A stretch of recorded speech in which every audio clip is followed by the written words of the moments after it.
Welcome to Millennial Musings. I'm Gladys. And I'm Isabella. And we are just two opinionated millennials who sometimes make dumb mistakes.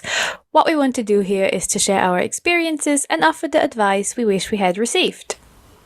Disclaimer, we are not therapists or life coaches, and we have no actual criteria to be giving advice whatsoever. But we could be your new bestie or your big sister. So sit back, grab a cup of coffee, and get ready for some millennial musings.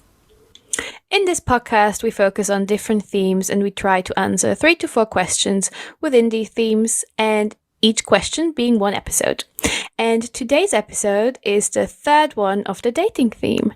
And today's question will be, when we swipe right but still get it wrong, which dating rules are not worth following? And in addition to talking about this question, trying to answer this question, we will also share some of your dating stories, which is exciting. I can't wait for that bit. I'm looking forward to it already. I know, me too. I'm so happy some of you decided to share some stories with us. It's going to be great. Yeah, we actually got some. Yeah, I love plus it. I'll be throwing in some of mine as well. So it's going to be fun. Oh, maybe that's the part I'm most excited for. I don't have any, so I won't be sharing any. Mine are boring as hell.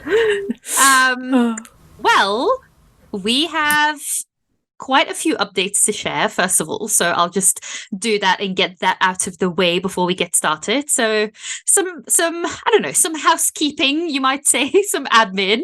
First of all, so we've already said that we will be sharing these stories at the end of the episode because some of you are probably waiting for that, but you need a bit more patience. You also need some patience for what I'm about to share now because as we said last week, we are doing our first giveaway. We're very excited about it. It will be fun. It will be worth it. We're still finalizing it a little bit, but we can already say that we are giving away a voucher. And we asked ourselves which brand is international, because of course we have listeners in different countries. Sometimes in countries I'm like, ooh, I wonder who this is. But I love it.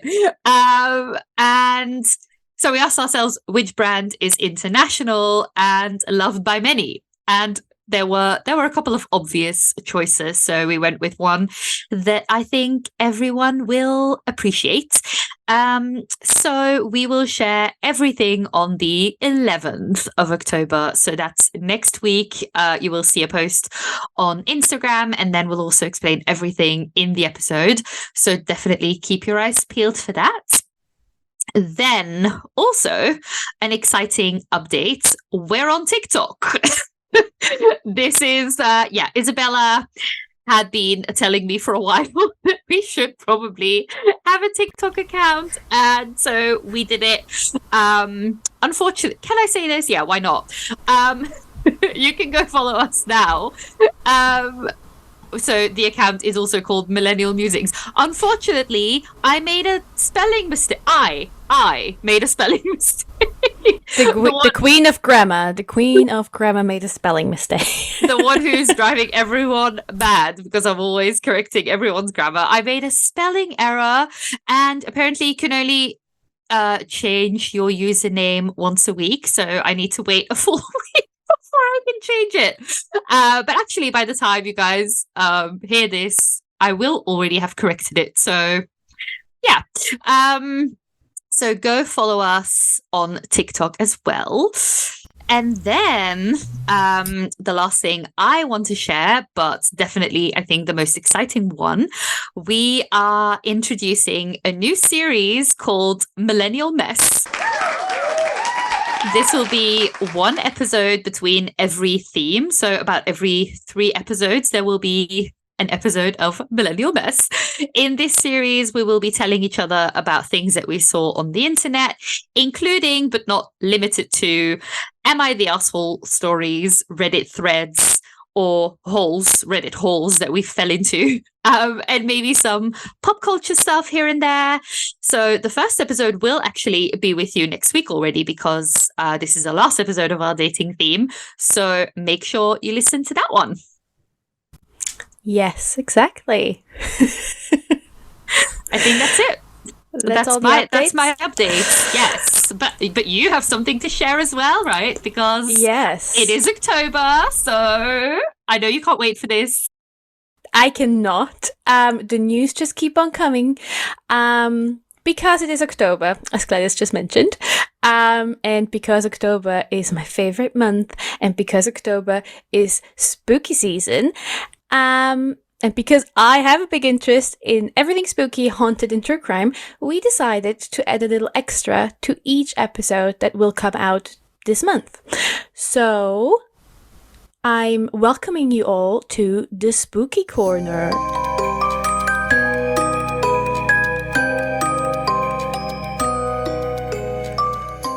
So, as most of you might have noticed, I love films, and there hasn't really been one episode where I didn't mention a movie or a TV show. I decided to combine my interest of movies and spookiness. So, before we dive into our episodes during the spooky month, I will tell Gladys and all of you some creepy facts about haunted and cursed film sets. So, Gladys, today I decided I will be talking about the Poltergeist trilogy. Okay. Yes, because there is the rumor that the Poltergeist trilogy is cursed. So, the first movie of that trilogy was released in 1982. It was directed by Tobe Hooper and it was produced by Steven Spielberg. And it is listed as one of the most cursed movies in Hollywood. Let me give you a quick summary of the plot. So the original Poltergeist tells the story of the family Freeling. It's an average family who moves into a new home in California, and they quickly realize that the house is not as cozy and inviting as it first seemed. And then their youngest daughter, Carol Ann, begins to communicate through the television with an otherworldly entity. And this entity, of course, is a poltergeist. And yeah, it starts to cause a whole lot of problems for the Freelings family. But what leads to the assumption that this movie is cursed? It's the number of tragic deaths that occurred amongst all the cast members, really. So one of the most infamous deaths is the one of Heather. Heather is the child who played the youngest daughter, Carol Ann, throughout the entire Poltergeist trilogy. Her death occurred after the third film was wrapped. She was 12 years old at the time when she was wrongfully diagnosed and treated for Crohn's disease, but eventually succumbed to complications from an undiagnosed intestinal abnormality. And yeah, her death was tragic and unexpected. But a few years prior to Heather's death, her co-star and older sister on screen, Dominique Dune, she was brutally murdered by her ex-boyfriend. There are actually quite a few good true crime podcasts out there, one of them being Morbid and a German one being Mord of X. They talk about that crime. Anyway, she was murdered by her ex-boyfriend. He was angry about their breakup, went to her house one night to talk about the situation, but ended up strangling her. She was only 22 years old, and her death should never have happened. But Dominique is not the only cast member that was murdered. Lou Perryman, who starred as Pugsley, one of the smaller roles in the movie, was murdered with an axe in his home by a young man that was recently released from prison. The killer had no previous connection to Perryman, and he claimed to have been intoxicated and no longer taking his prescription medications at the time, which caused him to go into a murderous rage. So there was absolutely no connection between those two. And of course, a lot of these so-called curses are probably nothing more than just really bad luck and really bad timing. But yeah, there's actually a reason people suspect this movie might be cursed. And that would be the fact that there's this one scene where one of the characters falls into a pool and then skeletons start popping up out of the water around her. And she's obviously utterly terrified. Well, it turned out that those skeletons were real skeletons. So actual dead people. Well, the skeletons of those dead people. And the reason for that was that the skeletons are way cheaper than... The real skeletons were cheaper than producing fake skeletons. So I'm not really surprised if there is something haunting this film set. Besides the really tragic death, there have been rumors that there have been some weird occurrences at the set, that people just felt really unease. There was one cast member who even did a whole exorcism at the film set. But yeah, I actually, while I was reading this, I was thinking, well, this doesn't sound very appealing. I'll stay away from that movie. But then I remembered a saying that I learned from a tour guide while I was in Florence. We were doing like a guided tour about mystery and history in Florence. And one thing he said when he talked about ghosts was, "It is not true, but I believe it." And that's what I leave you with now.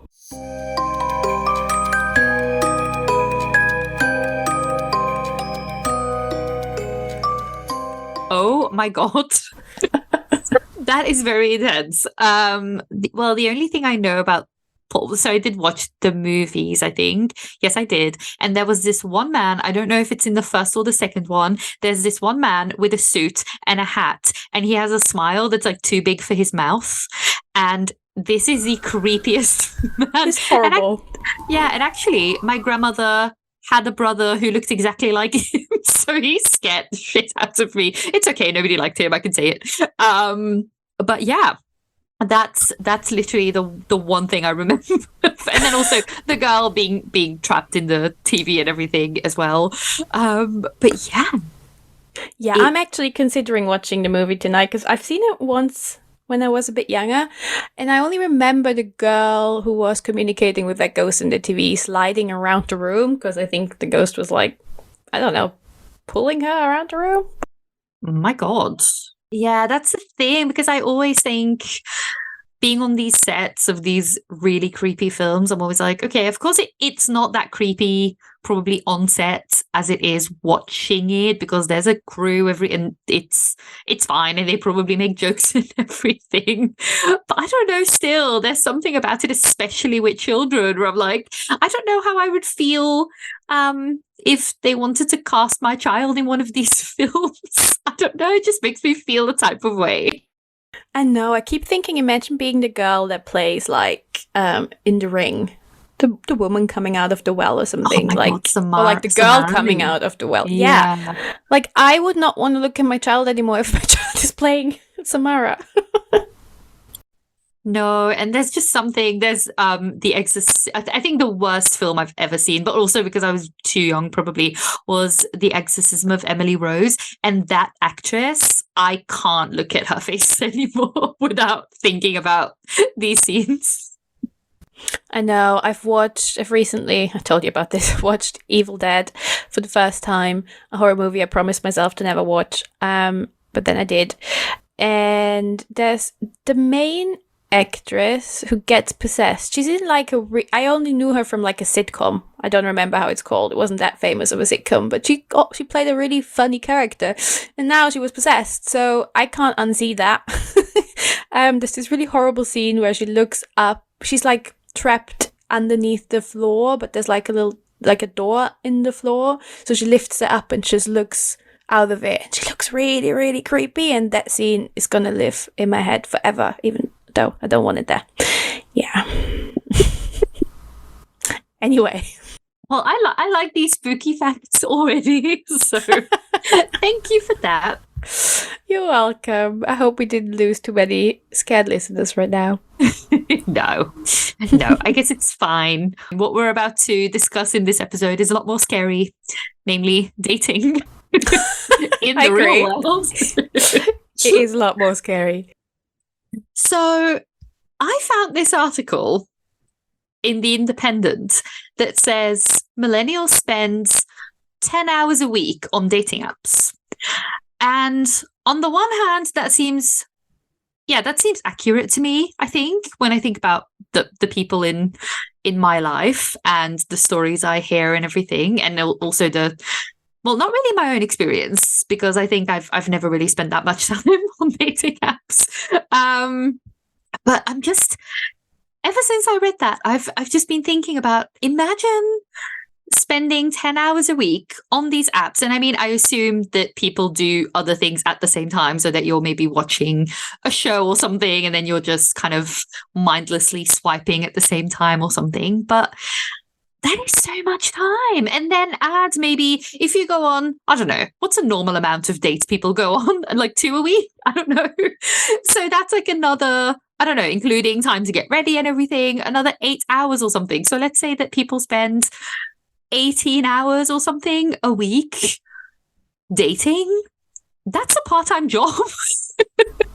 That is unbelievable to me. That really is a part-time job. I mean, but then if you actively if you're dating because you really just want to find someone, because you want to have kids and a family, and if you're millennial, you're probably almost 30 or you are over 30.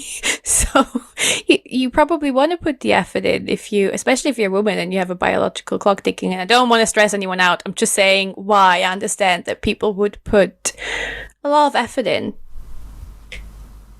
I know. Yes. No, I get it. I get it. But just from my experience, I cannot imagine. I'm the kind of person, when I was on dating apps, I would be on them for like 2 days, and then I would kind of forget about it. And then 2 weeks later, I would remember, oh yeah, I was in the middle of a conversation with someone, which was actually very bad. But I don't know. I guess I've just never really had enough or something. Or also every time I went on these apps most of the time, and I mean, eventually it did work for me. So I don't want to only talk shit about them, but most of the time I would open these apps and within 5 minutes be reminded of why I wasn't on them. Yeah. Yeah, I think, the last dating app I used was Bumble.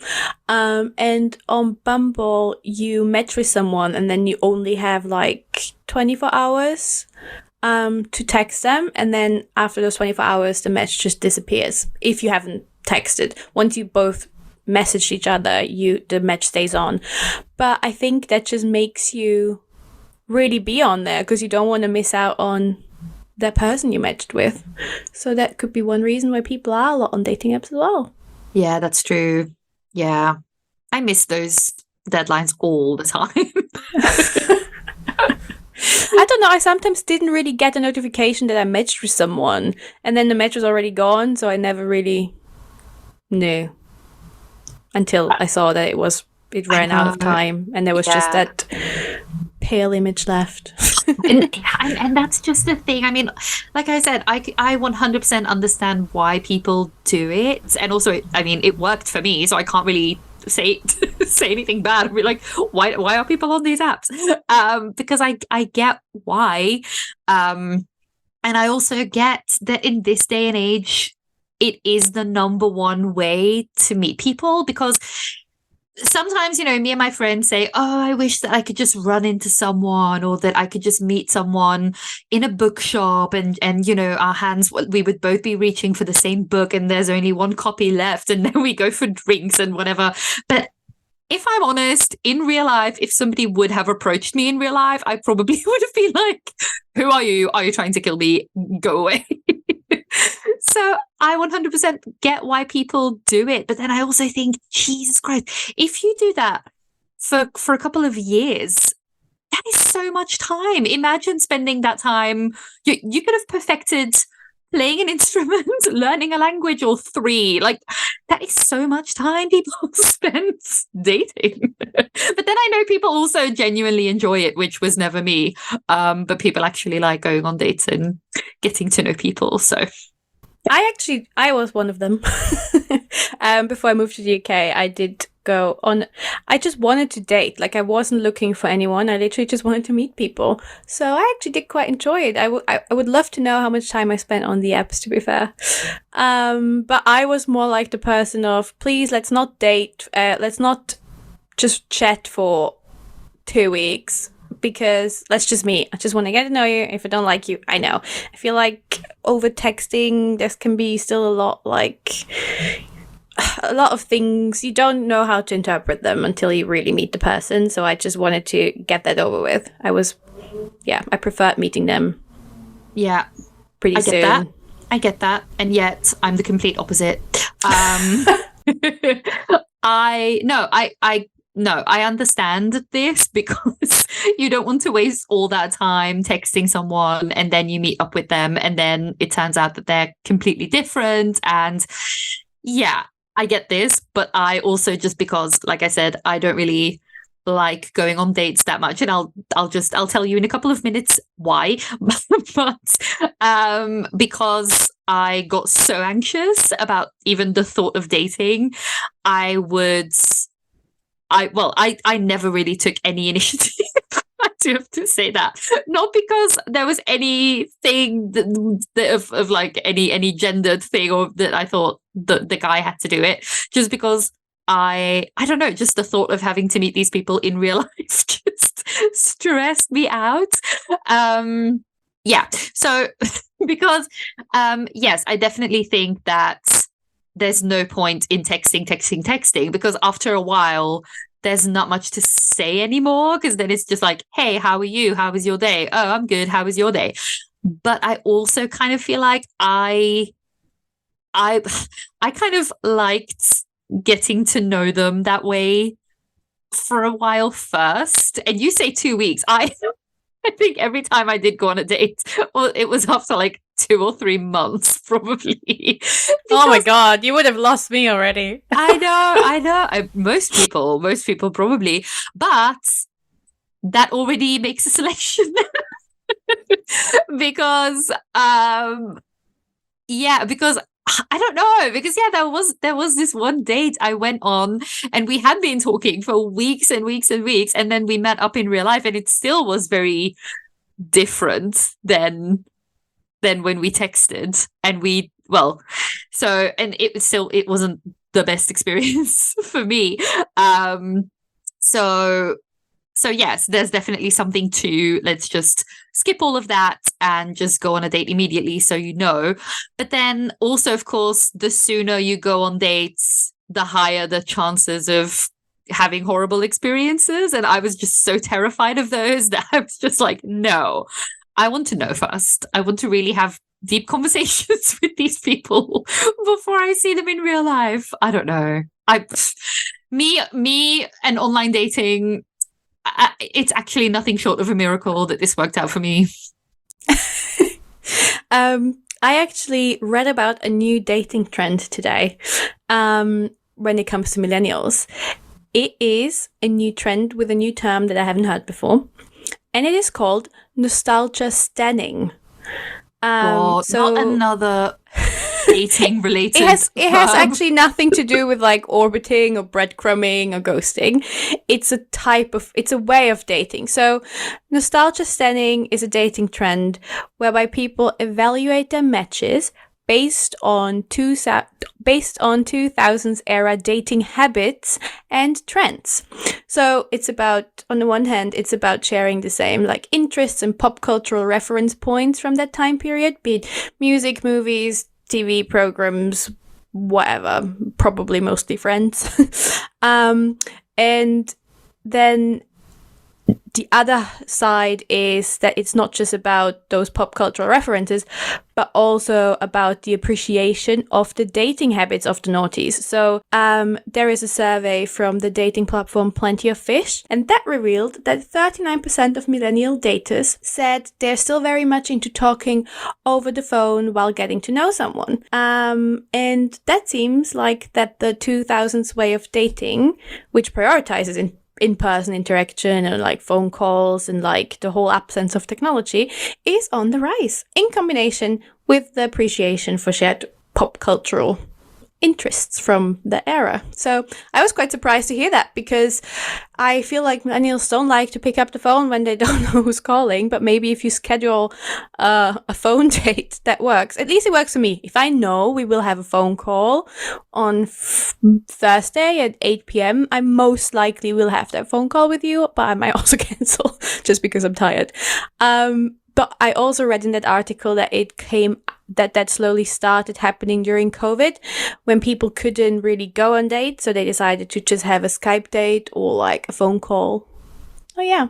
That's possibly even less imaginable for me. Nothing made me swipe left faster than a profile that said, I don't like texting, let's jump on a call real quick. Absolutely not. Absolutely not.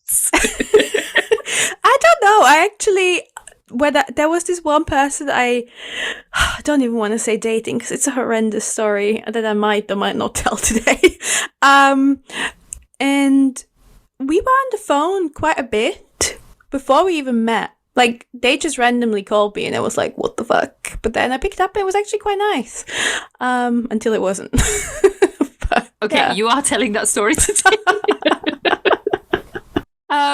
So one of the things that I immediately thought about when I thought about my own dating experiences is, so, okay, a bit of context, first of all. I have never really thought about like the sexual or physical aspects the way most people seem to do, I think. So I don't really see the point in having sex or kissing someone even that I'm not emotionally connected to. And I know that for many people that's very different, and of course that's perfectly fine. I'm just saying, for me, I always considered sex part of a relationship and it's part of that connection, but I never had any interest in doing it outside of a relationship. So I'm probably somewhere on the asexual spectrum. Demisexual is probably the term that I identify with the most. But anyway, this is important because with online dating specifically, it feels like there's this unwritten timeline that kind of everyone agrees on. That's like, oh, you need to kiss on date, I don't know, 2 at the latest, or something sexual needs to happen after date, whatever.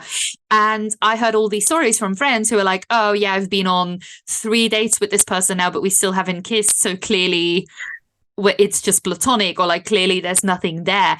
And these stories stressed me out because I knew that I most likely would not be able to do that and to meet most people's expectations. So I started overthinking this a lot, which, like I said, just also led to me absolutely dreading every single date I went on. Because I felt like, okay, how can I make it clear to someone that I probably won't want to have sex with them in the first couple of months, and maybe I will at some point, but maybe I won't.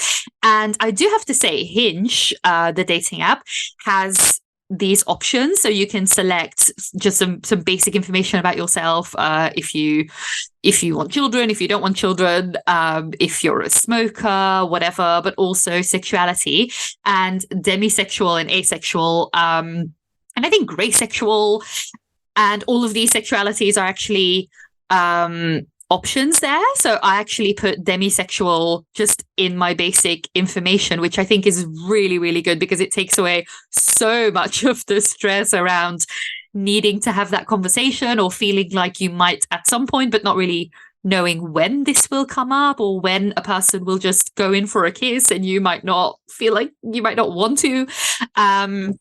Because actually my boyfriend saw that on my profile, and so he was just also aware. But also, yeah, I'm also very lucky in that my boyfriend kind of was in the same scenario, because he wasn't, can I say this? I guess so. He wasn't the most experienced either.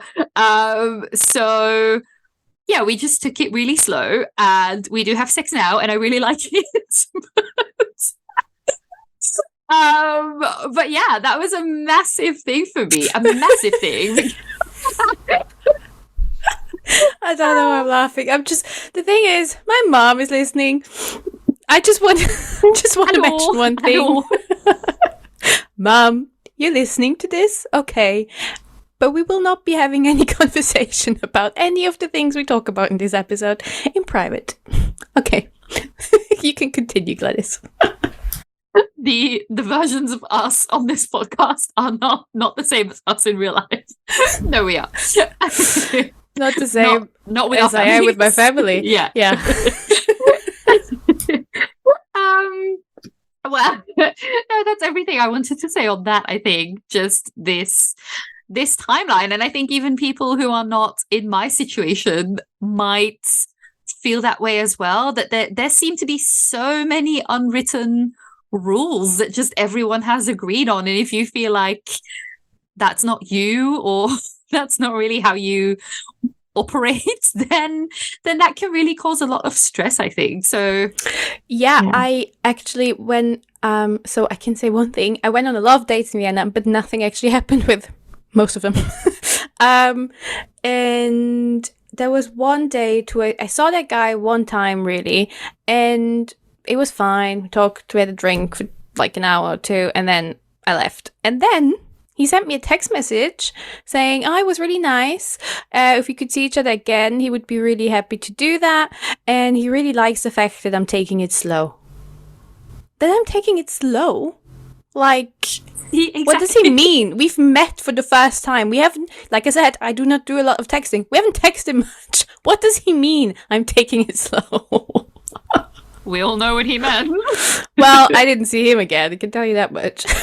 No, but I've heard that from friends as well, that they got messages that were like, oh, I didn't actually think that you wanted to see me again because, nothing happened. And I need to say, when I date someone, I want to meet them several times. I want to know, are you a clean person? Like, I want to see, I don't know, I want to see you in several occasions, make sure you never stink.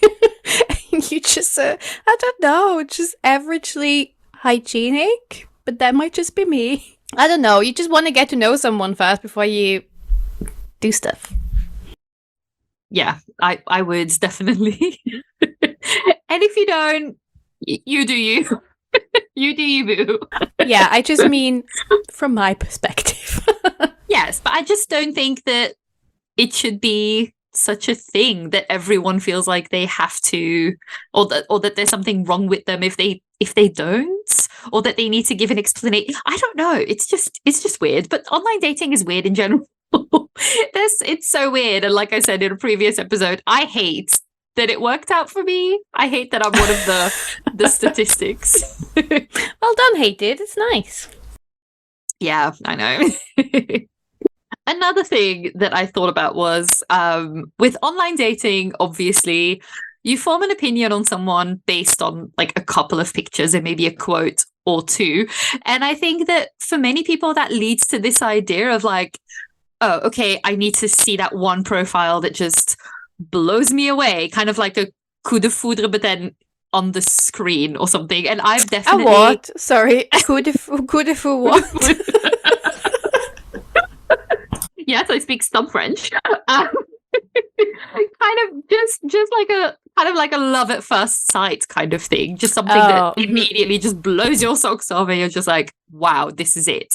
And I've definitely done it where I was swiping and I saw a profile of a guy that looked great. And then he made, I don't know, a spelling mistake or something.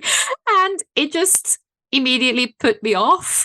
Even though if I would have met that same person in real life and then we would have gone on a couple of dates or whatever, then if I then saw him... If we were then texting afterwards and he made a mistake, well, knowing me, it's probably still would have been a thing, but it wouldn't have been a deal breaker. And I know so many people who don't go out with someone, or they end a date, or they ended after one date because the person's ears were weird, or because they didn't like their glasses, etc. And I think the fact that you can open your phone and see hundreds and hundreds of other options doesn't really help. I think it almost becomes like a machine, and it kind of takes away the human element. I think there's no... Yeah, it's like online shopping, as harsh as it sounds. Yes. It's like you look at a pair of... And I'm sorry, this is going to sound really blunt, but you look at a pair of shoes and you're like, I really like the shoe, but the color is just a touch too, I don't know, bright. And then it's like when you see a person on, I don't know, Hinge, and you swipe, you see them and you're like, oh, they actually look quite good, but the haircut here is really weird. So I'm like, the hair can grow. You don't know if the person has the same hair. Like, what does it matter? Yeah, so I think that's a great comparison, actually. That is literally it. There is no like, oh, let me get to know this person anymore. It's just you're just because you know that you can have a date whenever you want because there's just unlimited options basically. And of course I understand that looks matter and there has to be a physical connection, but I think that we're too focused on what that potential partner should look like, and if, for example, our friends will find them attractive or something, because we're just so focused on looks. And I mean, so am I sometimes. Of course, I don't want to be, I don't know, on a high horse and be like, oh, I never think about people's physical traits or whatever. Of course I do. But you hear what I don't really like is when you hear this thing that you hear all the time that's like, oh, she's with him.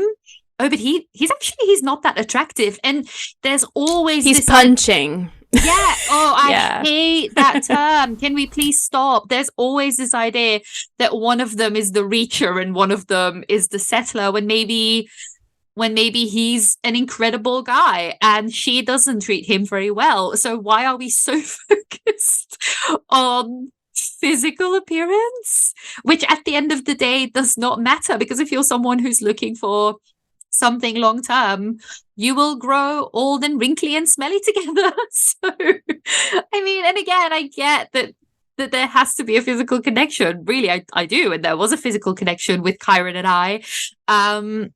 But I think we're too focused on this idea of a type as well. I think that's the difference between meeting someone in real life and having the dating app, because you might meet someone in real life and you're like, it's not my usual type, but he's really nice, I really like him, and you go on a date with that person if they ask you out. Whereas if you would see the same person on Hinge and they would have that pair of sunglasses on and they would look a bit odd to you because you don't like those sunglasses, and you wouldn't get the whole personality vibe, like the whole vibe that comes with meeting a person. Like, I don't want to sound esoteric or anything, but like, everyone has some kind of energy, right? Some people are really confident, they're there, and you can't see that on the Hinge profile. All you see is the picture with the sunglasses you didn't like. Yes. Yeah, that's because that's also for me what I always kind of tried to find, even on a dating profile, is their charisma that's kind of like shining through or something, or do they have something that's kind of unique and not too, like, some people try too hard to be unique or to be funny. But that's the thing as well, because it might be, because on Hinge you have these prompts, so there's 20, no, probably more than that, but you can finish a sentence. So it's basically something like, one thing you should know about me, or something like, if loving this is wrong, I don't want to be right. And then 9 out of 10 men reply to this with pineapple on pizza. Oh my god. Pineapple on pizza. And then I'm like, okay, there are quite a few options here for these prompts. You can choose so many, and like, what, like, why do you have to go with that one? Do you really think that you're the first person who's coming up with that one? Or another one is, I'm overly competitive about, and then every single time it's everything. Shut up. But what I want to say, maybe somebody wants to make, well, actually now I'm about to say the exact opposite because I've just been making fun of this. But if people make like a bad joke that just doesn't really land or something, and then automatically we see this and we're like, ugh, cringe, no. When maybe that's just a great person who just had a not his best moments. And filling out a dating profile is awkward. It's stuff you wouldn't really even talk about on a date immediately. Like, that's just stuff that, like, I don't know. Remember Kyron's profile? I mean, he wooed me.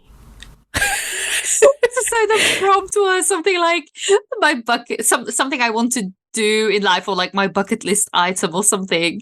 And well, actually I won't say what it was because I don't want to, I don't know. Don't make people copy it. It was the first time I heard it and I really liked it, and I'm sorry for everyone who doesn't hear it. Isabella almost started crying when I told her. I think I told some of my friends so they know.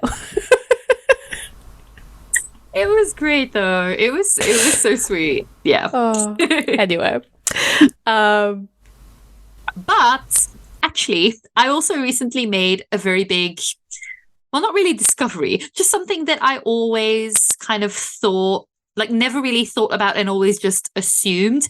But I've completely changed my mind about this, which is so I have always felt like, and I've said it many, many times as well, that so for me personally, as a fat woman, I've always had this idea of like, oh, most people wouldn't want to date a fat person, which is true. But and I hate when people act like that's not true. That is true. Many people won't want to date a fat person, just like many people wouldn't want to date, I don't know, a person who's taller than them, or a woman who's taller than them, or like sometimes people are racist or whatever, or gay people don't want to date a specific type of, there are these things, and people do have these fucked up preferences, if you could call it that. But I always thought the fact that many people wouldn't want to date a fat person means that my dating pool is smaller.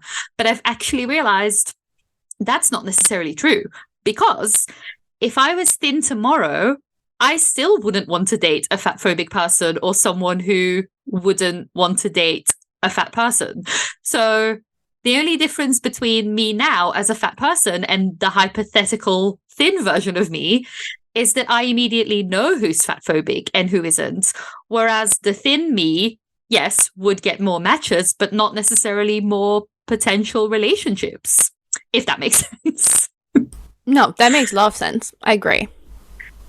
Because and I actually got this from Michelle Elman's book, The Selfish Romantic, that I've been talking about for a while now. And she also, so she's a mixed race woman, and she has quite an intense medical history. So she has scars. And so she gave that example as well. So if you have a big scar and somebody doesn't want to date you because of that, then you already know and you don't invest your time in that person. Whereas someone with no scars might be in a relationship with people and with someone and then have to undergo surgery that leaves a scar, and they just might find out that their partner is a prick when it's too late.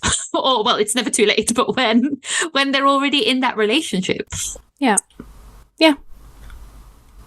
But then, of course, that brings me to something I briefly mentioned last week. Well, we briefly mentioned last week as well.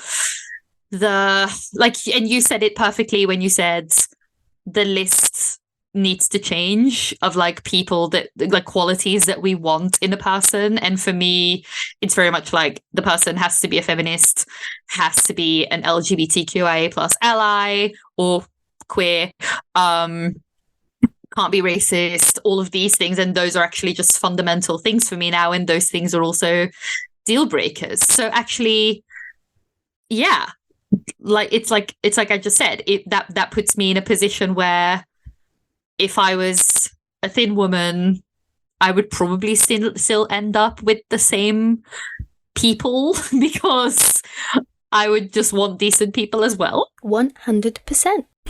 Well, talking about people we wouldn't want to date, right? Like you just said, you wouldn't want to date a racist, for example. I've got a little story for you. So should we just move into the stories? I don't want to hear it. But it's a bit of a wild one. I feel people will question my judgment, but honestly, I'm not proud of it. So they're doing that. They're doing that anyway. It's fine. Okay, so this story shows that it's important to be very clear on your values and what your foundational values are as a person. Okay, so that's all back in Vienna. So back in Vienna, I met this person on Tinder. It was a woman, and we were texting for a while. And then, like I said before, we actually started talking on the phone for like a week or so. And then we went for coffee once, and it was all fine. Like, nothing ever happened. We were literally always just talking, and it was just a nice way of spending time, having someone to talk to. And I think it was also quite soon after my breakup. I literally just wanted distraction. I thought sometimes she's a bit odd, but I couldn't figure out what it was until we had one phone call. that was after we've met in person once. And that phone call explained my whole weird gut feeling about this person. So it all started with a conversation about, you would never guess, ice cream. Because I was talking about that vegan ice cream chain in Vienna called Veganista. It's really good. Well, I don't know why I'm saying this, because all my friends live in Vienna and I know it from them, basically. Anyway, so I talked about this vegan ice cream chain, and her comment on that was, oh God, that place is where all the green ones go. So what she meant with green ones is like the political party, like people who support the Green Party. Our parties all have colors in Austria. So the green ones are a quite alternative party. Anyway, I asked why she said it in such a weird, shocked tone. And then she started a whole monologue about why she hates that political party. She literally just talked for 10 minutes straight. And then literally she was always nice and friendly, but she went a bit batshit crazy. And then she talked about how all of Austria is changing because of all the Muslim people that are coming in. And then she used a few names that I don't want to repeat. And then she started talking how she supports the Blue Party, which is how I personally would describe that party, just a racist political party, a very racist political party. It's the one you want to avoid. Yeah. And she said horrible racist things about Turkish people, and at first I was like, "Do you know you're talking to me, right?" And then I tried to talk to her about how that party also really doesn't at all support LGBTQI plus queer any people from the rainbow, really. And I tried to have a normal conversation with her, but sometimes you meet those people who have such a weird, broken mindset where there's no. You can't argue with an idiot, basically. So I just hung up while she was in one of her monologues.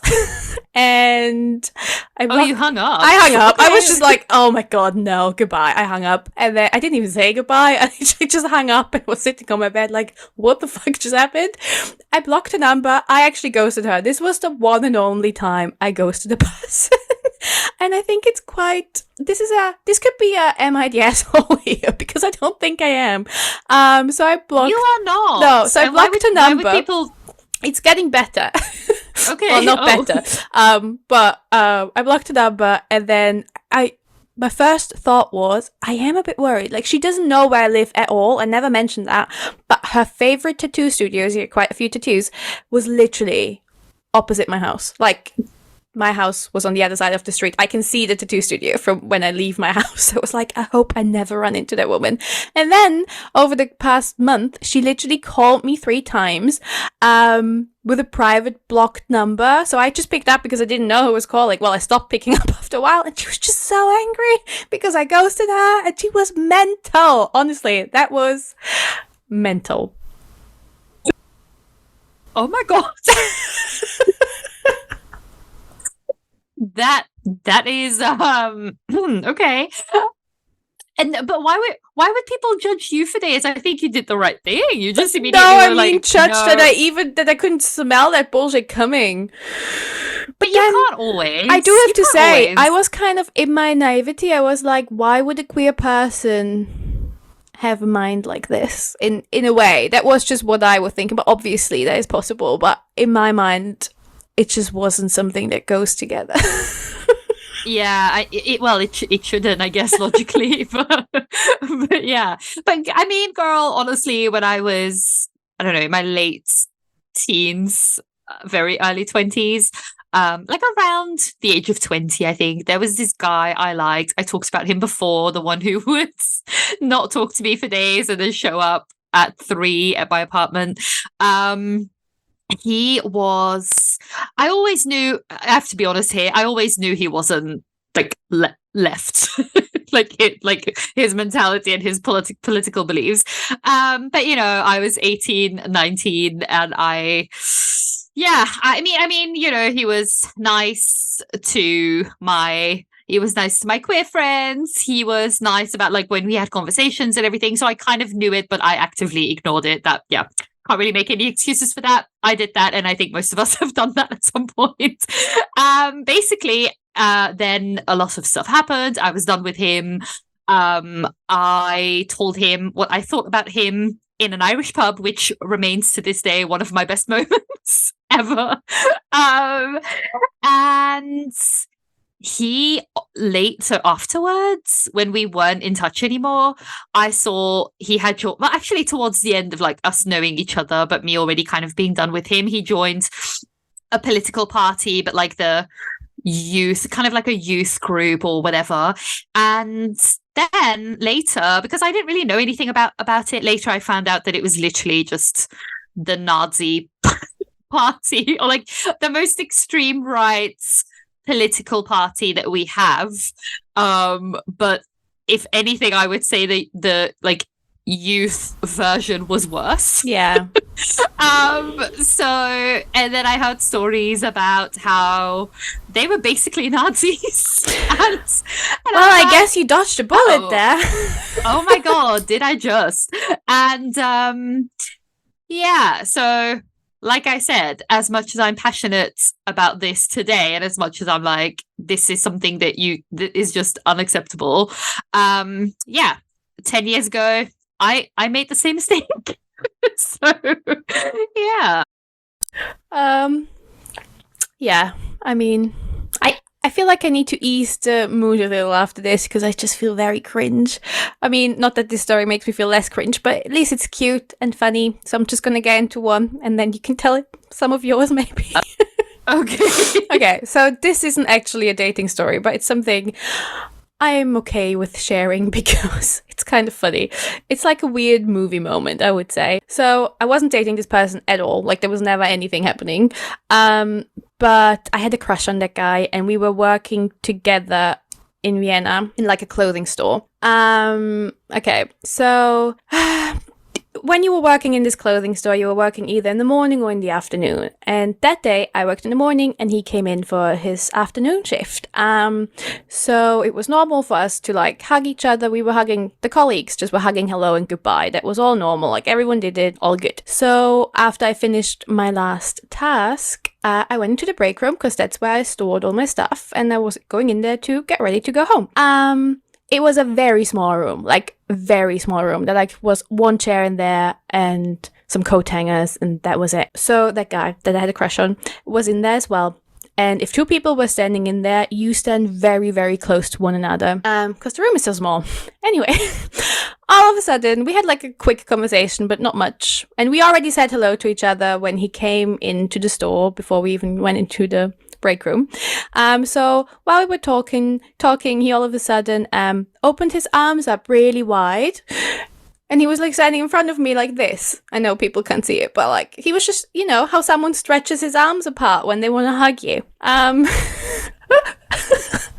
So I look at him and I was thinking to myself, okay. So I literally just went in and hugged him.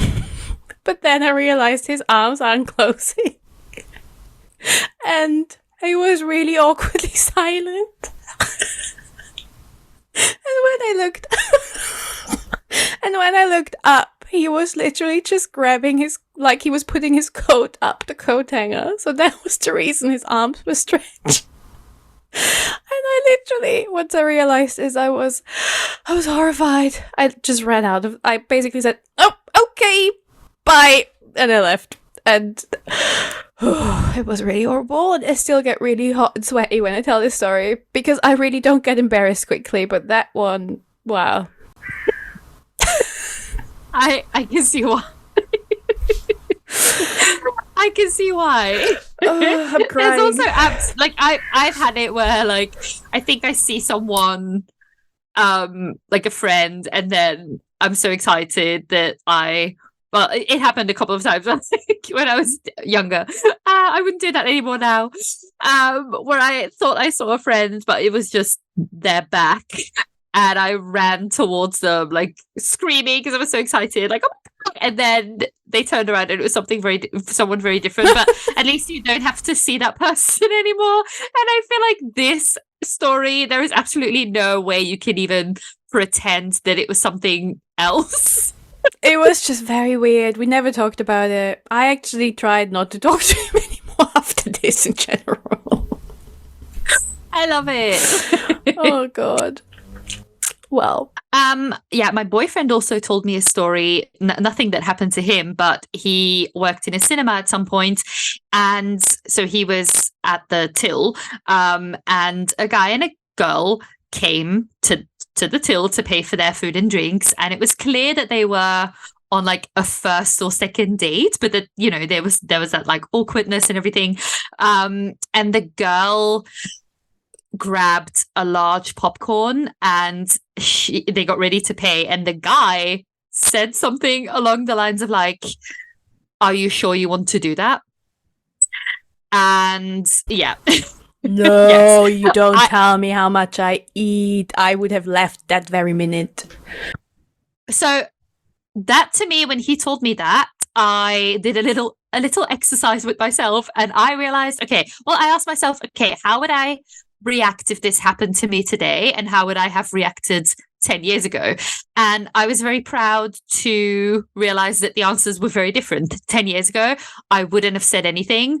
I would have felt so incredibly bad. I would have probably still gone to see the movie. I wouldn't have been able to focus on the movie. I just would have stared ahead probably and not even thought about it anymore. Today, exactly, I would have said something like, "Oh, well, thank you for showing me the kind of person that you are immediately. Get the fuck out," probably.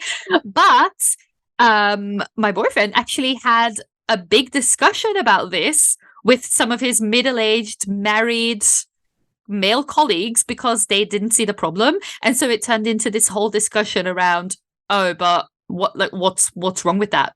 They did not see the problem." And I've actually had similar discussions with people as well, mostly about like, okay, what do you do if you're with someone and after a while they, for example, gain weight? Is a big one where many people genuinely feel like they would have the right to say that, and I just cannot believe that, because I'm just, all I can think is just, why is that someone that you would want to be with?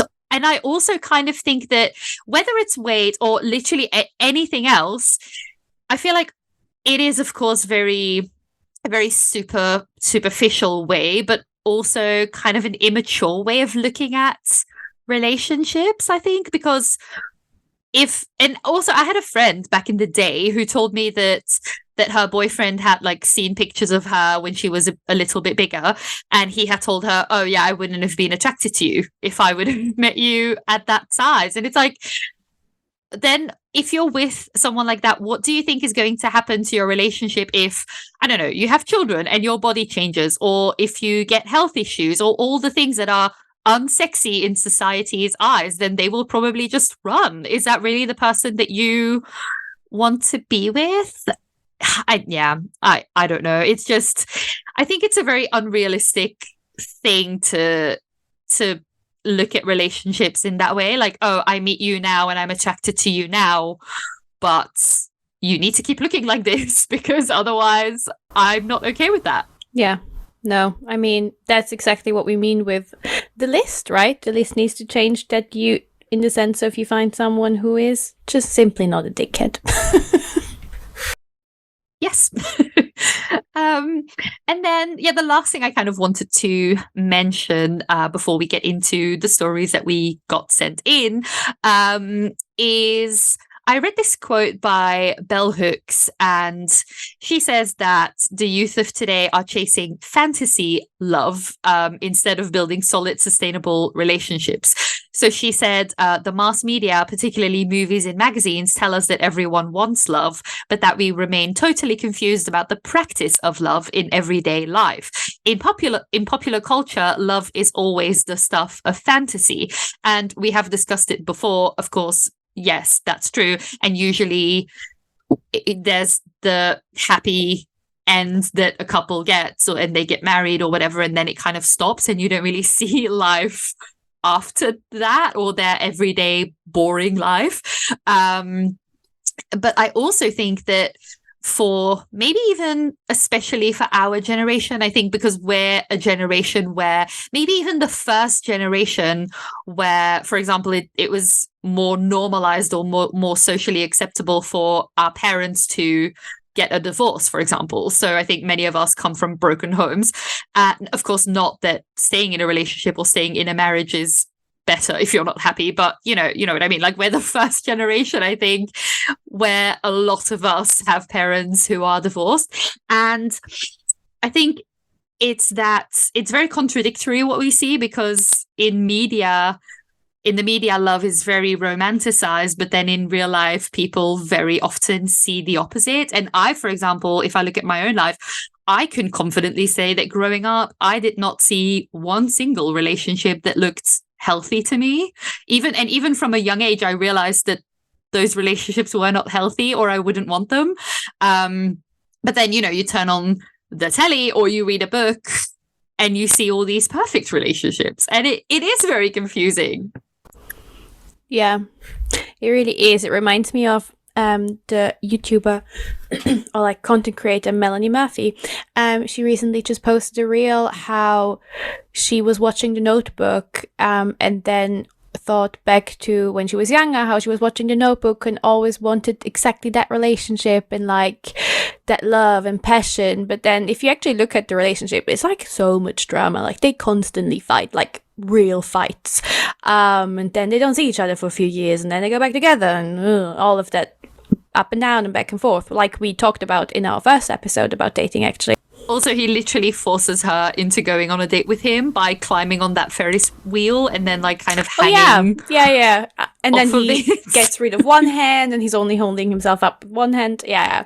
It's all a bit toxic thinking back, because I was the same. I was like, I really want a relationship like in The Notebook. I really don't. It seems very exhausting. I like the comfortable, boring kind of relationship without the drama. Yes, but of course that as well, I think, leads to this idea that we need to be blown away the second we meet someone. And I actually heard something on, well, don't quote me on this because I just saw it on Instagram reel. It was actually a podcast that's being like a video podcast, a part of that podcast. Anyway, it made sense to me. I'm not a scientist, but anyway. So what they were talking about was that the prefrontal cortex area of our brain, so where our frontal lobe sits, is only fully developed around the age of 25. And the whole thing that I'm saying now is relating to that being rude and having that spark in a relationship. So it's only developed around the age of 25. And this is the part of a brain that allows us to process the pros and cons of a decision before it's made. And that's what we need for decision making in general, logical thinking and reasoning.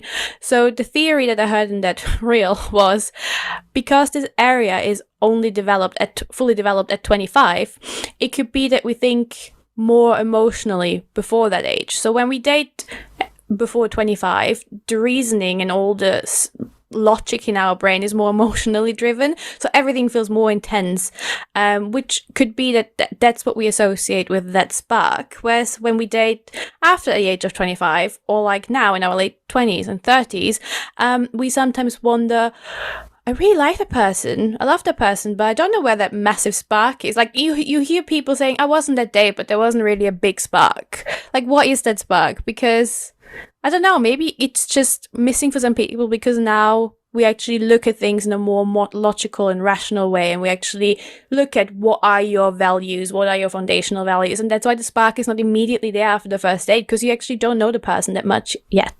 No, you do not. But many of us, I think, feel that way. Exactly. I hear so many of my friends who go, oh yeah, we went on this date and it was really fun and actually everything was great and we're on the same page about a lot of things, but I didn't feel like I got swept off my feet. And that's of course what we all need to look for and everything. And I think that's a little bit overrated as well, because like we discussed in the what's it called? Emotional chemistry or emotional availability episodes.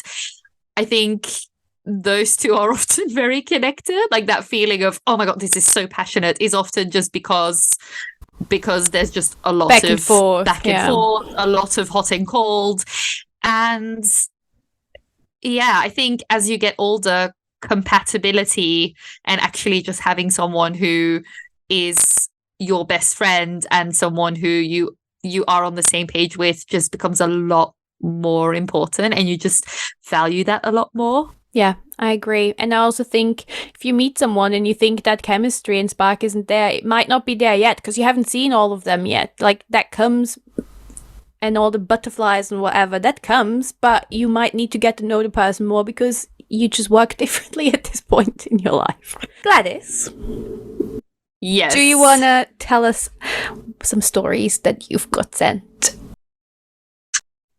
Yes, I do. I've been looking forward to this. So, I have quite a few, but most of them are very short. So, the first story is from a woman. She says she actually has two. She talks about two guys in one story. So, well, in one message.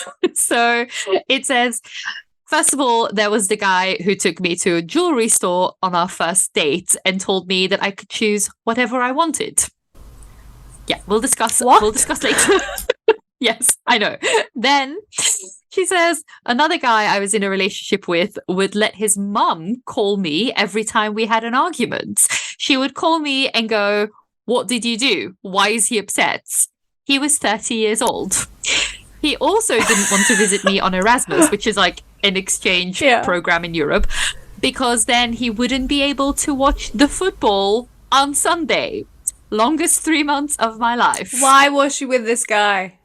Was it all the same guy? Well, no. Well, so the jewelry store was one guy, one date, and then the other guy was the football and his mum calling her.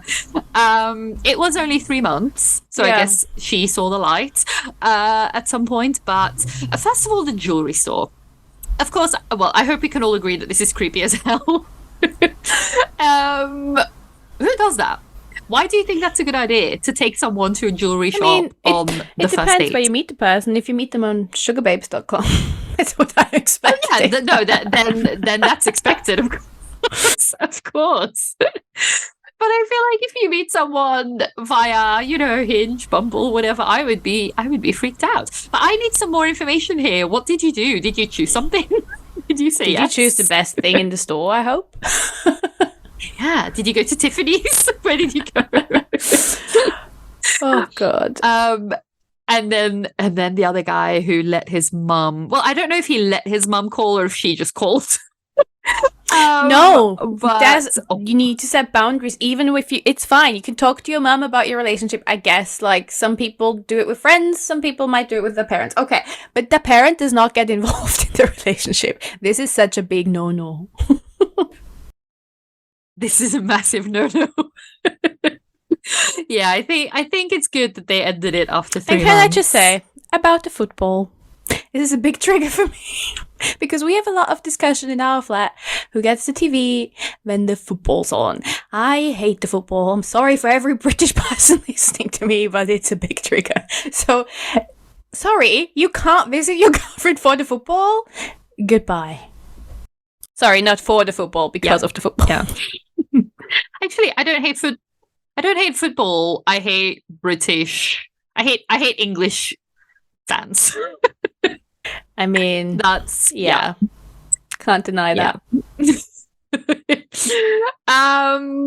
Anyway, another story is a girl who was on a first date with a girl who at some point told her during the date that her type is thin women with blonde hair. She says, "I'm a black woman with an afro." This was me, by the way. That's awkward. That is. Were there no pictures on the dating app? Well, I assume there were. I don't even. I think maybe the girl wanted. I don't know. I don't even know why you would say that. Maybe it was some kind of like. So I don't know. It maybe wasn't meant in that way. Maybe it was like, this is not my usual. This is not who I have been on dates with before or something. But why would you say that?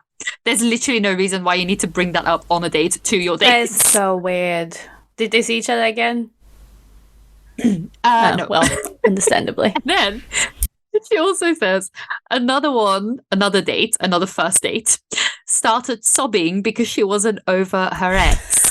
And then messaged me afterwards and said that she had a great time and that we should do it again. I mean, maybe she was a great shoulder to cry on. I mean, if I would do that, because, okay, let's say you're on a date, you start talking, you get emotional. You can't always help it. I know, I'm a big crier. I can't always stop my tears. So if you start crying, you start crying. But I feel like you kind of have the, I don't know, at least you realize that it's not the best thing. It's not great, right? Like, if I would do that on a first date, you wouldn't even have to ghost me. I would disappear. I would disappear from your life immediately. So that to then be like, oh, this was great. Actually, let's do this again. What? That is so weird. That's so weird. Talking about exes and dates, I've got a story as well. It's a bit longer. Well, it's not long. It's just, I'm just going to tell it to you. Anyway, it's a guy who shared the story with me. So the person who shared this with us, they have been on 4 dates with a girl at that point. So they've been on 4 dates, they've previously kissed, and it was all going well. And like I said, they agreed to go on a 4th date. So they went for drinks first. This was a Friday evening. They went for drinks. Then they went to the London Comedy Club. They've had a great night so far. They were getting on really well. They were holding hands. They were kissing. So the date was going on for about 3 to 4 hours at that point when they left the comedy club. So after the comedy club, they decided to go for another drink. They went to a pub nearby.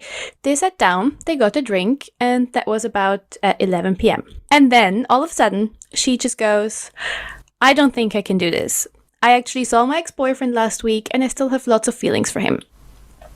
And then, the guy who sent this was like, okay, fair enough. But do you have to tell me that at 11 p.m. on this date on a Friday night? It's a bit of a waste of my evening.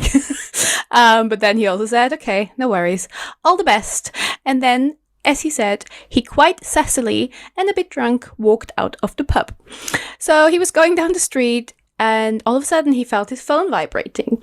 So when he looked at it, he saw that there were 3 missed calls from that girl. So then he thought to himself, classic, come crawling back to me. So he picks up the phone and she goes, hello. And he says, yeah. And she just tells him, you left your bag here.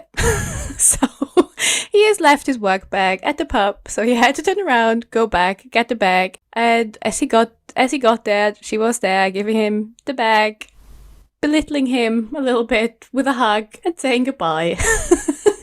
What? I mean, the girl, okay, kudos to her for realizing that she needs some time to process the previous relationship. But why go on a date not for a couple process of the previous hours? relationship. She saw her ex-boyfriend the week before that 4th date, and she has a lot of feelings still for that ex. So my question is, why waste? Look, we're all adults. We all have full-time jobs. We have stuff going on. A Friday and a Saturday and a Sunday are special days. It's your time off. You want to have fun. You want to see people that value your time. Why do you go on a date? Probably let that boy pay a lot of money. I don't know. Not if he didn't pay for her, he still had to pay his own stuff, And then at 11 p.m. you decide to be like, you know what? I actually still love my ex-boyfriend. That's weird. That is very weird. There's so many things. There's so many ways you could have handled that differently. Yeah. You can just make up an excuse, or at that point, it's kind of nearing the end of the date anyway. So just be like, yeah, I had a great time, and then send a message afterwards or whatever. Yeah. It's a bit odd. I do love she's coming crawling back. That is so old. You forgot your bag. Oh, it's just a nice cherry on top. My God. I did get another story from that person, not about him, but something a girl told him. It's a shorter one. So in that story, there was a girl who went on a first date. They were both like 24, 25 years old, the girl and the boy that went on a date. And he took her to the cinema for their first date, which is a terrible idea in itself because you do not get to know someone in the cinema on the first date. You sit next to someone watching a movie and then what? Then you go home? Anyway, they went to cinema and after the movie, they watched the movie and all. And then after the movie, he asked her, do you need a lift back home? And she says, yes, please. Thank you. So they get in his car. She's in the passenger seat. He's in the driving seat. And then all of a sudden, she gets a text message. And then she looks down at the text message and then looks back up at him and says, do you realize you just sent me the text message, right? And so No. he accidentally had texted her instead of his mates, saying, just been on the worst first date ever. What an absolute waste of time. She just goes, please drop me off here. I do not want to see you ever again. Oh, that's bad. That is so bad. Oh, that's... Oh, no. Like, don't take someone to the cinema then. And also, put your glasses on. I don't know. It's just really uncomfortable for everyone. I mean, especially for that girl. I feel sorry for her. What an idiot. I mean, we've all sent a wrong text, and I'm not even blaming him for saying that to his friends because like it's him. If he didn't like it and he wanted to tell his friends, fine. This is just the absolute worst scenario. And you locked up in a car as well. Oh, that's so bad. That is so bad. Uncomfortable. I love that story though. Oh my god. Well, I also have a story from a guy, but it's very quick. It just says, when I broke up with my ex, she put posters up in my building with my phone number that said people could contact me if they wanted a good time. So she basically made him escort posts. I mean, she did compliment him. She said, it's a good time. She did. She did. No, that's horrible. The fact that it's his building as well, like the people that you meet in the lift and everything. Wait, was his face on there? No, no, but his name and everything was on there, and everyone in that building kind of knew who he was. Yeah. Oh, that's horrible, but kind of a good plan of revenge. Yeah. Well, this one is definitely the scariest one I got. Yeah. It says, an ex locked me in his house and said he wouldn't let me out until I agreed to marry him. He said he would unalive himself, I guess is the word I'll use here, if I said no. I said yes, just to get out of there. So, okay. So this person is clearly mentally not Needs well. Help. Needs a lot of help. But actually, like, that's not the first time I've heard these kinds of scenarios. These things of like, I'm going to do something if you don't agree with something. And it's like, how unwell do you have to be to do that? Or like to think that I mean... But also locking someone in is taking it even a step further because, I mean, it's very bad if you threaten them with hurting yourself or whatever, but if you decide to lock them in, that's kind of hurting them. Like, no. Did she call the police or something, or did she contact someone? I don't think so. I think she left and then blocked him everywhere, and then he kept messaging like everyone she knew and everything for a while. Oh, that's creepy. That's very creepy. That is creepy. And that's also a thing. And there's absolutely no way to avoid this. But you never know people, because that's a thing, of course. And there's all the things you can do to be careful on a first date and on a second date and on a whatever. But people can literally turn out to be Ted Bundys after a couple of years. Yeah, I mean, Ted Bundy had a girlfriend and a child. Just say. Yes, he did. Oh God. Well, Don't date. Just stay single. Stay inside. Don't leave the house. No, just be wary, paranoid, and aware of the things that are going on. Yeah. I've got one to ease the mood a little again. That's one of mine again, though, actually. And it's actually also my last story that I have. So I was going on. I've met a guy for coffee just like quickly between uni lectures, really. And he was weird, funny, but weird, but okay. Like, he was good entertainment, I guess. So it was in summer, well, at the end of, so we decided to go swimming as a date, which, yeah, fine. A choice. A bold yeah, I've choice. never done that before or since. Anyway, so we decided to go swimming, and we were in the water, and there was a group of people next to us, and they were playing this game where, one person sits on the other person's shoulders, and I don't know why people do that in water, but people tend to do it. And you can catapult people off your shoulders, or if you're a group of people, you fight with the other person that's on the shoulders and push them in the water, whatever. So he looks at me and he's like, oh, let's do that too. Let's get on each other's shoulders. And I was like, okay. So I was getting ready to get on his shoulders, but no. He dunked me down within a second and jumped on my shoulder. I did not expect that. Once I got up and got some air. This guy was about 6'2". It was a big guy. And he just thought it makes the most sense if he comes on my shoulders. Yeah, I was hysterically laughing once I made it out of the water, and it was actually quite funny. I actually quite like that. There was no toxic masculinity involved here. No. Oh my god, what a nightmare. I wouldn't know.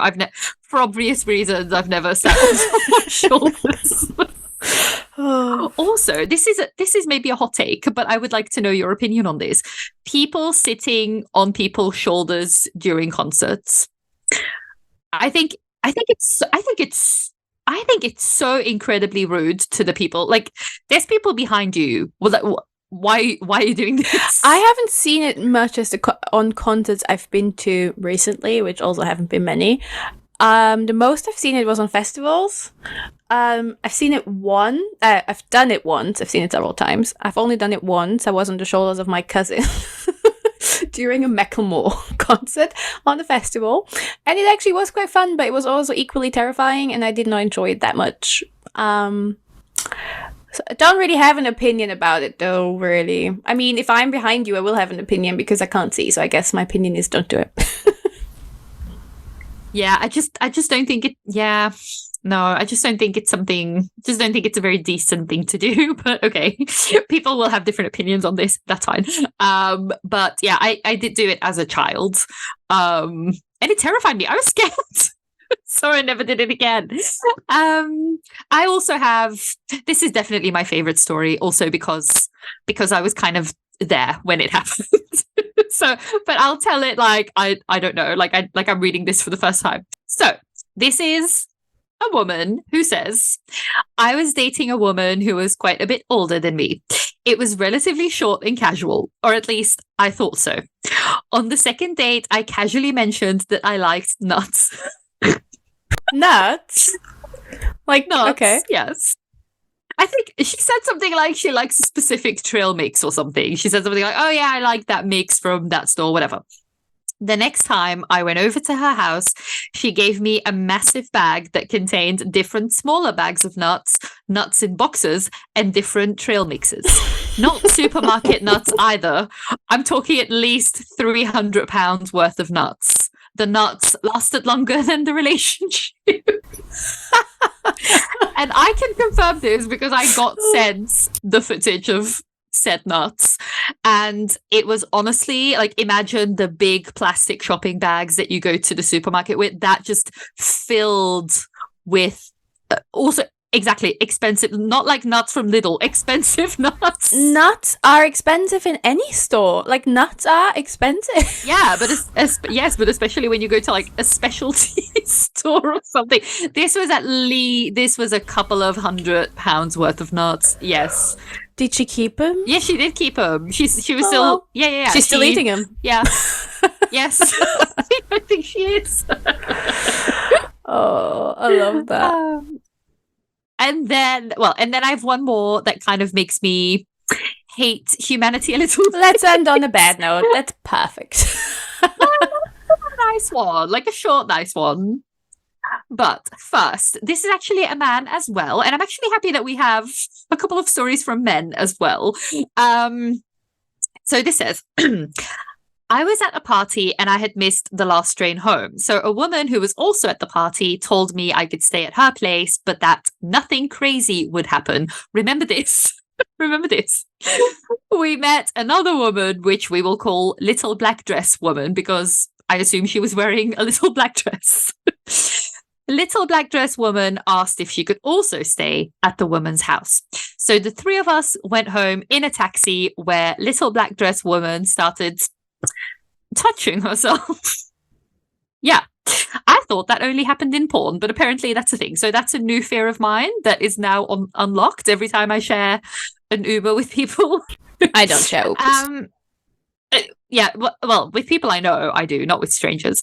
Anyway, yeah, when we got to the apartment, we started watching Lord of the Rings, which Sexy. Which this got sent to. Yeah, this got sent to me in a voice note, and there was like a lot of extra information. I assume, or I gather from this, that these people were very intoxicated and also probably high. So the fact that you then start a 3-hour fantasy movie at like, I don't know, 3 a.m. is a choice again. At some point, Little Black Dress Woman dived under the blanket I had over me and started giving me a blowjob. Yeah, maybe I should have said this was quite graphic in the beginning. Anyway, to which the other woman, whose flat it was, said, why don't we do this together? So we had a threesome and I had sex with both of them separately the next morning. All of a sudden, this guy had a great night. All of a sudden, Little Black Dress Woman's phone rings and I can hear her say, oh yeah, I had a great time. I just stayed at a friend's place. I'll see you in a bit. She hung up and informed us that this was her husband. No! And that they were going to a wedding together later that day. She then asked for my number so that we could do this again sometime, which I declined. Which, okay, kudos to him for having a moral center. Was she in an open marriage? So that was the first thing. I didn't really get an answer to this. Let's hope she was. I think from the tone of the message, I want to say no, because it seemed like she lied on the phone. Yeah. And she said that she like stayed at a friend's and everything. This is wild. Also, I have so many questions, because then do these people, just that couple, do they just go to a wedding later that day and then the girl just sits there like, oh, I love love. This is great. when you've just gotten railed by another man the night before. Oh God. So this is one where I'm like, I don't like people. Why do people have to be so grimy? I don't know. Okay, but then, well, someone told me that, and this was actually, I love this. This is a new story. Yeah. So this is just a nice, well, it's more like an anecdote, something nice to end this on. So this woman I kind of know, sent me some footage, like pictures and everything, and she said, oh, this was a barbecue that I organized to celebrate 10 years of being single. And she sent me the invite as well, that was like a picture of her in 2013 as a single woman, and then her in 2023 as a single woman. And I love that vibe. So it said something like, I've been interruptedly single for 10 years. Let's party. The only thing I hate about this is that I never had that idea. I wish I'd done that. I love that. It's a great idea. How did she celebrate by herself? Did she invite friends? Yeah, she invited friends. She sent me pictures of like a table and people having a great time. It should become a thing. It should be a thing. Yeah, I love it. So that were my stories. Nice. Thank you for sharing. Thank you for sending them over, everyone. It was great. Keep them coming. Thank you.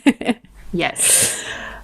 Okay. So when I think about the title of this episode, which dating rules are not worth following, or which dating rules are worth following, I would say, well, the main thing I would say is kind of let go of all the rules. just don't worry too much about the timeline that things need to happen in. Don't think too much about what other people tell you, how other people date. Just know what feels right, and don't be afraid to, or find out what feels right, and don't be afraid to communicate that as well.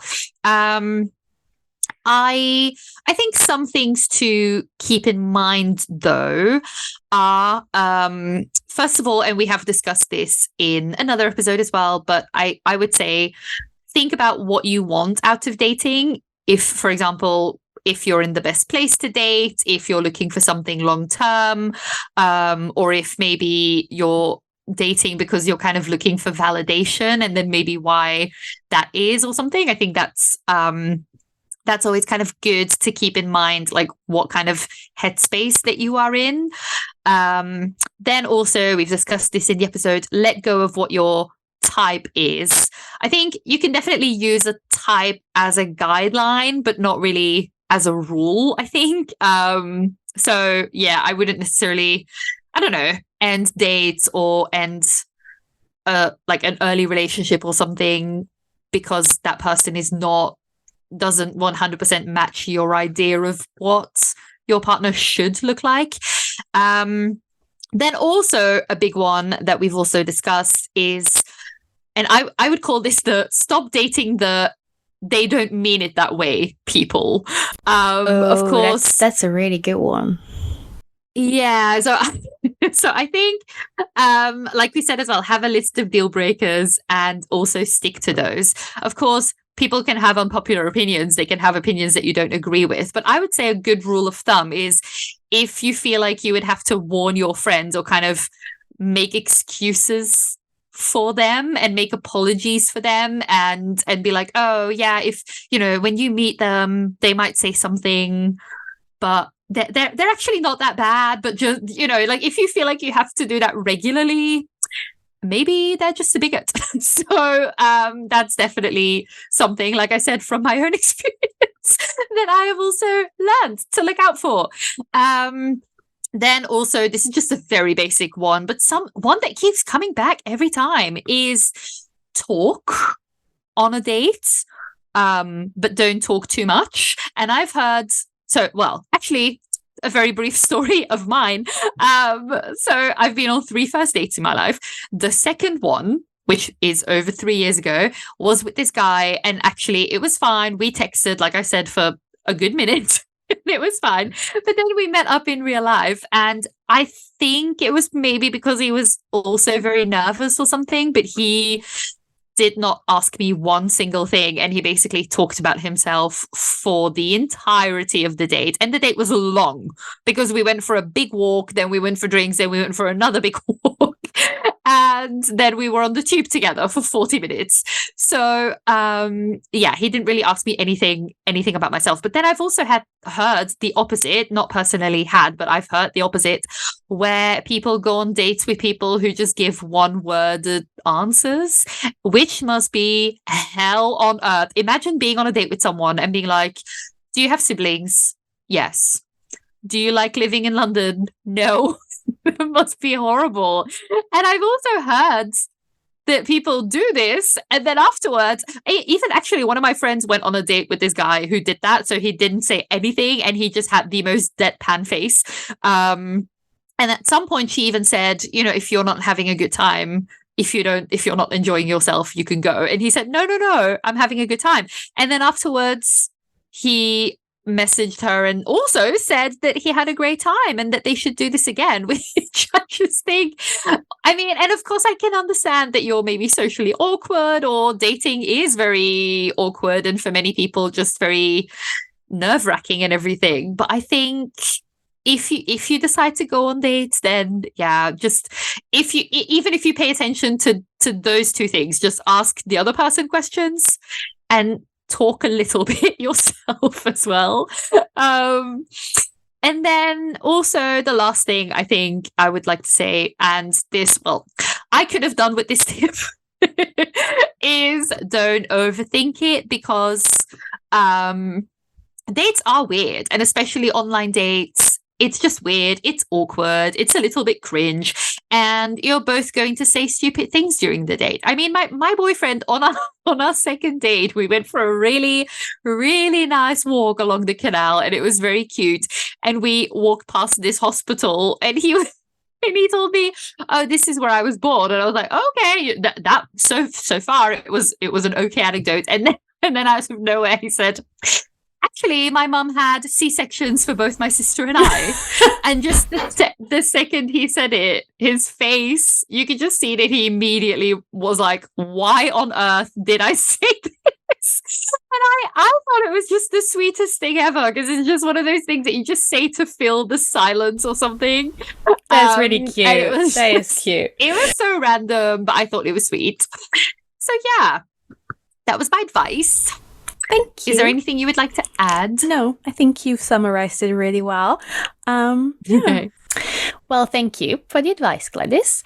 And usually we will go into our suggestion corner, but the episode has been going on for quite a while already, and I feel like with all the stories that you all shared with us, we had quite a lot of entertainment going on anyway. So I guess we're gonna wrap it up here. And now I stole your keyword. I'll just skip that then. We want to say a big thank you to all of you who made it to the end of the episode. We hope you enjoyed it, and maybe you even heard something you could relate to. Well, that's definitely true for the people who sent in their stories, I guess. But the journey doesn't end here, so we'll be back next week with our first Millennial Mess episode. Yes, exciting. And the best part is we also want to hear from you. So like we've just seen, you've all been really nice and shared your stories with us. So now we actually have proof that each one of you has their own unique experiences and stories to share. So don't be shy, keep them coming. Connect with us on Instagram at We Are Millennial Musings, and yeah, share your own funny moments or even not so glorious times of being a millennial or any other generation with us.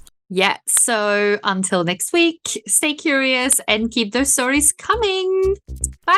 Bye.